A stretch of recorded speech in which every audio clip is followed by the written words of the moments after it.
Hey everybody, Don Georgievich here, Job Interview Tools. In this video, I'm going to show you the formula for answering behavioral questions. And then I'm going to break it apart and give you all the strategies that you need to implement the formula. And then I'm going to give you a couple of examples to show you how it's done. Sound like a good plan? So let's get started. Let's talk about how to answer behavioral interview questions using the STAR formula. Now, if you don't know this, STAR stands for situation, task, action, and result. And the first thing that you want to do when answering a behavioral question is describe a work-related situation or a task that you needed to accomplish. And you want to be concise. The next thing you want to do is describe the action that you took. Don't tell them what you might do or you would do. You need to tell them what you did. And finally, you need to describe what happened. This is the result phase. What did you accomplish? What did you learn? How much time or money did you save? And most importantly, does your result solve the problem that you described in step one? I mean, that's it. That's the formula for answering any behavioral question. Now, behavioral or competency-based interviews are simply a set of questions that ask you to talk about examples from your past work experience so you can help an interviewer figure out, what your strengths are. Behavioral interviewers are going to look at three parts. They're going to look at the problem, the action, and the result of your answer. And they're going to take notes about how you answered the question. Now, you don't necessarily have to talk about all three parts in order. It's best to talk about the part that your interviewer is most interested in hearing. Now, before your interview, I want you to think about your stories and your experiences and how to best make your point. Every situation is different, so you need to be prepared for what you think they will want to hear. Now, let's take a look at some strategies that you can use on your next interview. Number one, carefully listen to your interviewer and the questions they are asking you. Let them finish asking you the question and don't jump to any conclusions about how to answer it. You might even want to repeat the question back to them to help you get a better feel for it. Number two, carefully choose your language when answering their questions. Try to use language that is specific to your industry so you look like more of an expert. Number three, before your interview, research keywords, terms, buzzwords that might be used by the company that you're interviewing with and incorporate that language into your answers. Number four, when giving your answers, don't go into extreme detail. Just give them the basic facts because this allows for two things. One, it shortens the length of your answer, making it more digestible to your interviewer. And basically, they'll have a better idea of what you said because you explained it in a shorter and simpler manner.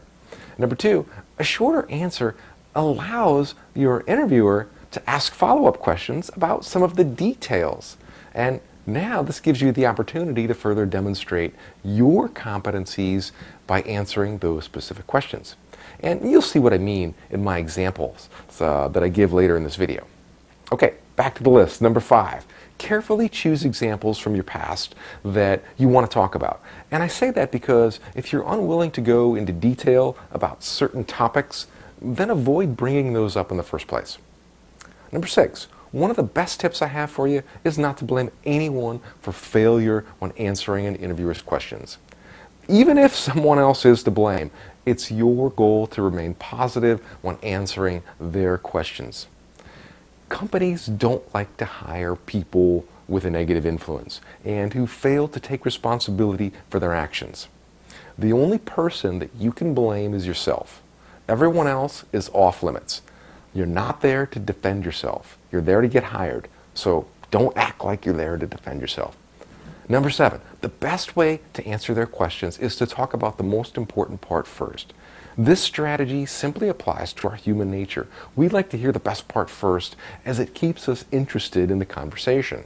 And when you do this, it's easier to keep them interested in you. Now, I want to cover 7 behavioral guidelines that will better prepare you for your next interview. Number one, you need to identify the key competencies for the position that you're interviewing for. Basically, you need to know how your strengths relate to the requirements for the position.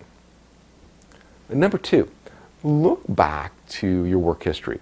What are some of your strongest accomplishments that demonstrate you are highly skilled in each of the key competency areas for the position?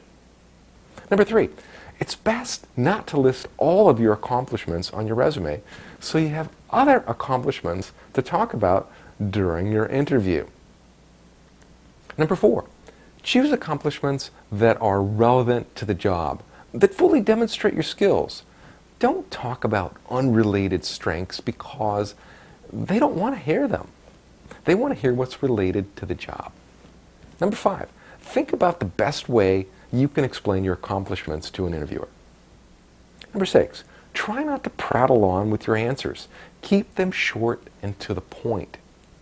Number seven, keep your answers positive and make sure your verbal communication supports your nonverbal communication. So you want to use facial expressions, move your hands, just talk naturally, and you should be fine.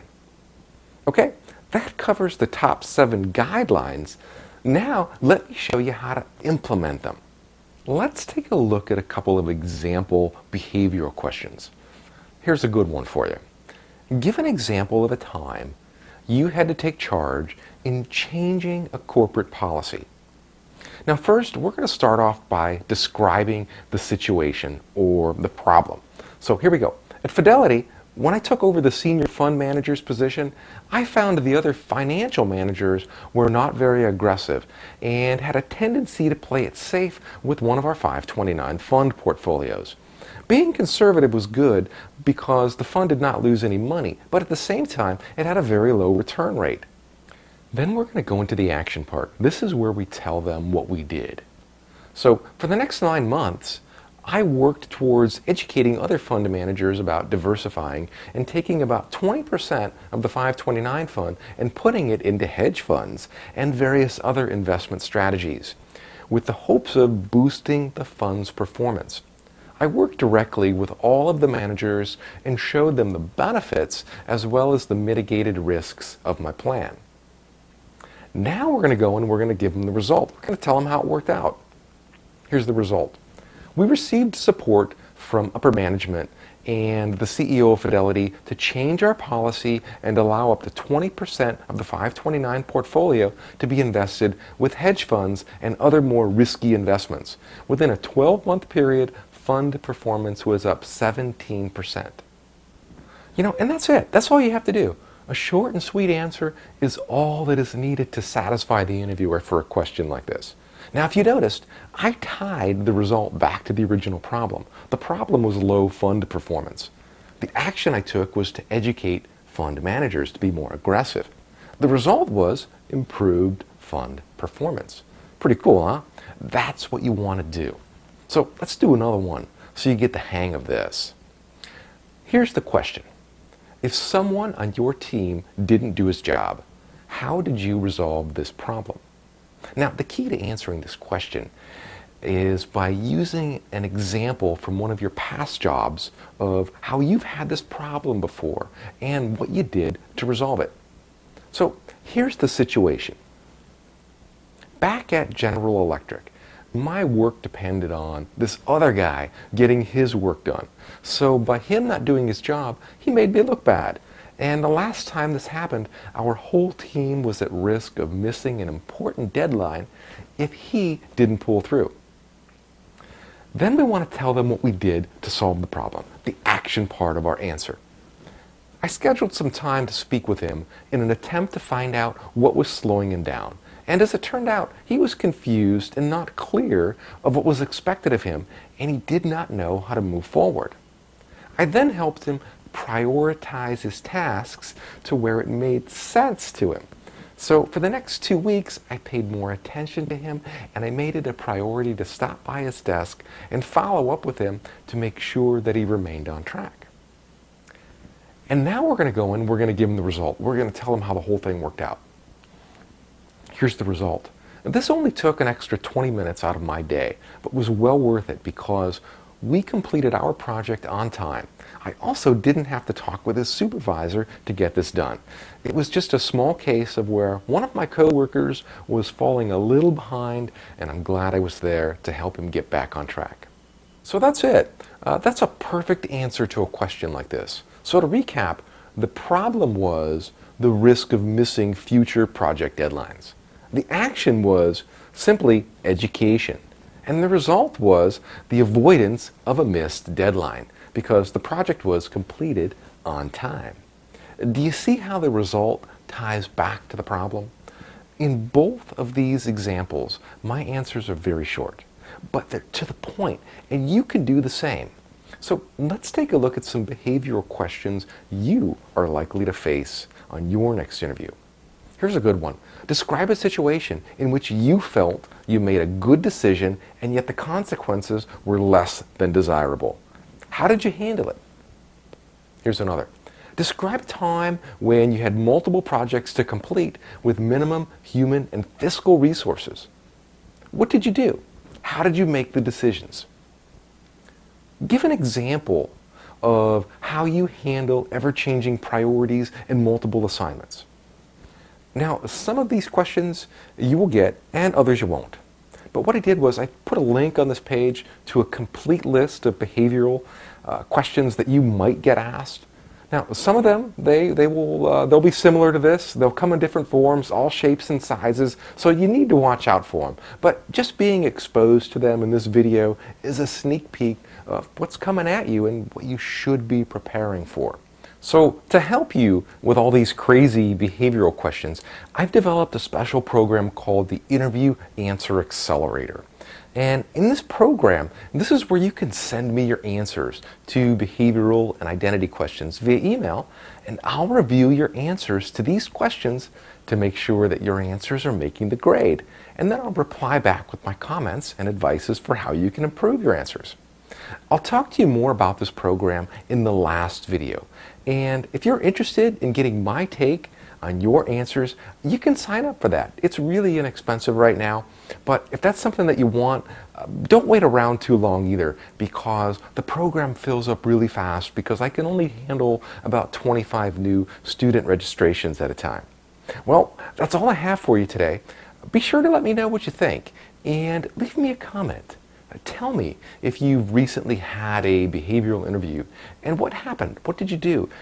Did they catch you off guard with any of these questions, or were you prepared for them? I'd really enjoy hearing your story. So leave me a comment and I'll see you in the next video where I'll show you how to answer identity questions. Now, if you want, you can watch the next video right now. All I ask is that you share it on Facebook, tweet it, or share it on Google+, and I'll get it all queued up for you.